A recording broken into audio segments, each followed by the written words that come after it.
Y'all ready for this? I don't think so. Yeah. Oh, listen to this.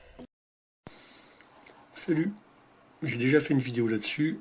Les chiffres du transport aérien, c'est du pipeau. L'augmentation avec laquelle on nous bassine sur les journaux télévisés, c'est du pipeau.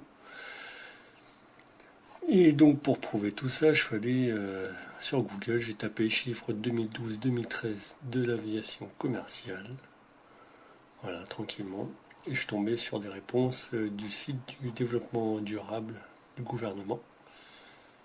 Alors voilà, on vous parle de l'observation de l'aviation civile, montre les évolutions du secteur aérien.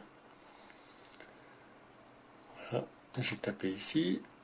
Je suis tombé sur des analyses économiques et j'ai choisi l'Observatoire de l'aviation civile 27 années de 86 à 2012. Voilà. Et là on tombe sur des chiffres complets.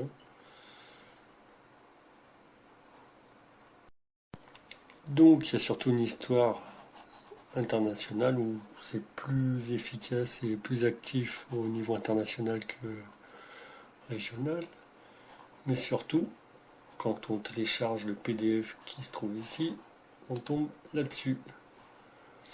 Trafic aéroportuaire.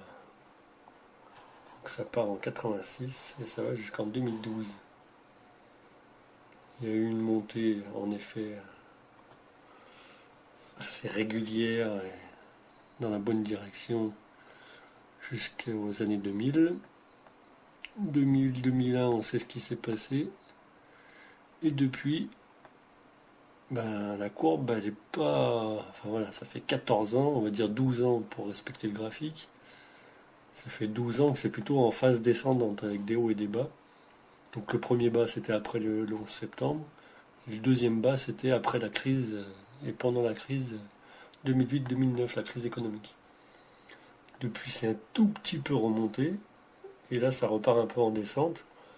On n'est toujours pas revenu au niveau de 2006 à 2008, et encore moins au niveau des années 2000, qui furent un pic en termes de transport de passagers et de mouvements aériens.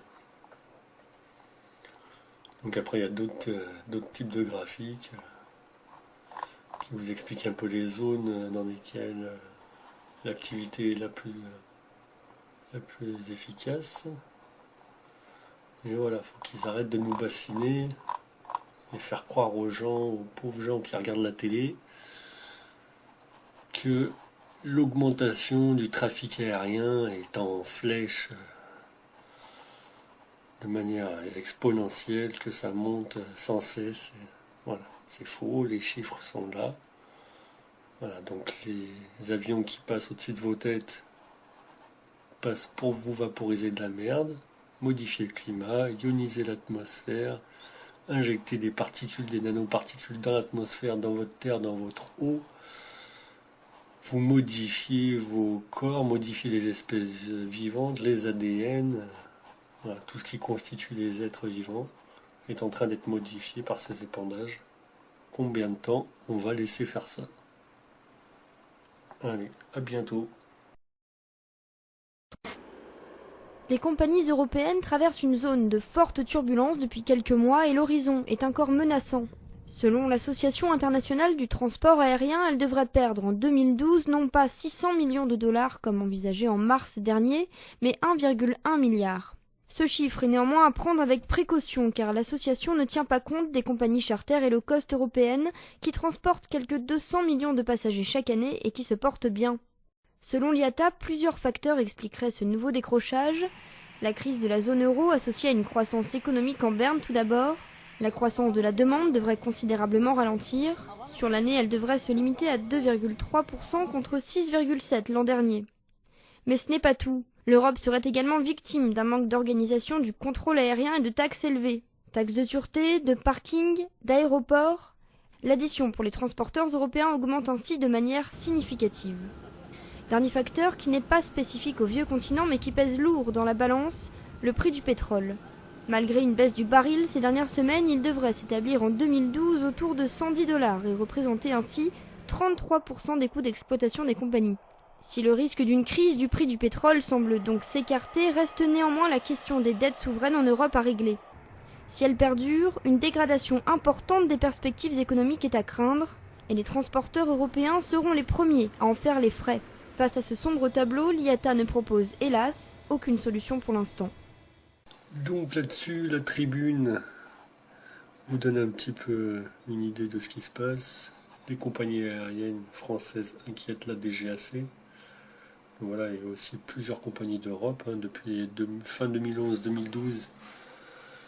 C'est un petit peu la crise, ils n'arrivent plus à payer le carburant, ils mettent des gens dehors, ils montent des compagnies low cost, même chez Air France, voilà, comme on voit ici là sur le monde. Voilà,